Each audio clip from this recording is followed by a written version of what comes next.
समाजी तंज़ीम थरदीप पारां तालके मांझनि जे सरगर्म औरतुनि जे समाजी कमनि बाबति वर्कशॉप मुनक़द कयो वियो।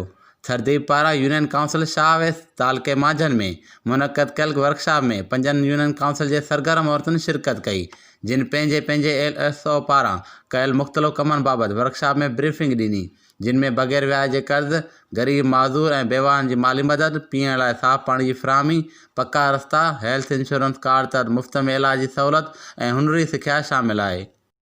वर्कशॉप के तालके अस्पताल मांझनि जे MS डॉक्टर नूरुल्लाह लाड़क, समाजी शख्सियत मोहम्मद सालेह मेमण, थरदीप ज़िले जामशोरे जे मैनेजर नुसरीन खान, थरदीप तालके मांझनि इंचार्ज दरियाब काका, आतिफ़ कुरैशी ऐं ज़फ़र ख़ासकली ख़िताब कयो।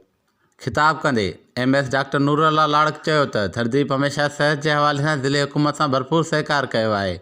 अॼु वधीक हिन वर्कशॉप में अची संदनि कम जी ख़बर पई आहे। उमेद करियूं था त थरदीप इन जिदोजहद सां मुस्तक़बिल में भी कमु कंदी रहंदी। थरदीप ज़िले जामशोरे जी मैनेजर नुसरीन खान चयो त थरदीप लोकल तंज़ीम सां गॾिजी ज़िले जामशोरे समेत सिंध जे मुख़्तलिफ़ शहरनि में कमु करे रही आहे। अॼु जो वर्कशॉप मुनक़द करण जो मक़सदु ॻोठाणी औरतुनि जे कम बाबति ॼाण ॾियणु, संदनि हौसला अफ़ज़ाई करणु ऐं ॻोठाणी औरतुनि खे वधीक सरगर्म करणु आहे। थरदीप तालके मांझनि जे इंचार्ज दरियाब काका ख़िताब कंदे चयो त थरदीप तालके मांझनि जे ॾूरान इलाइक़नि ताईं पहुचण ऐं खेनि बुनियादी सहूलियतूं फ़राहम करण लाइ यूरोपीय यूनियन जे सहकार सां सक्सेस प्रोग्राम शुरू कयो आहे, जंहिं तहत असांखे काफ़ी कामयाबियूं मिलियूं आहिनि। असांजो मक़सदु आहे त तालके मांझनि में पुठिते माण्हुनि जी सहायता करियूं ऐं खेनि पंहिंजे पेरनि ते बीहारियूं।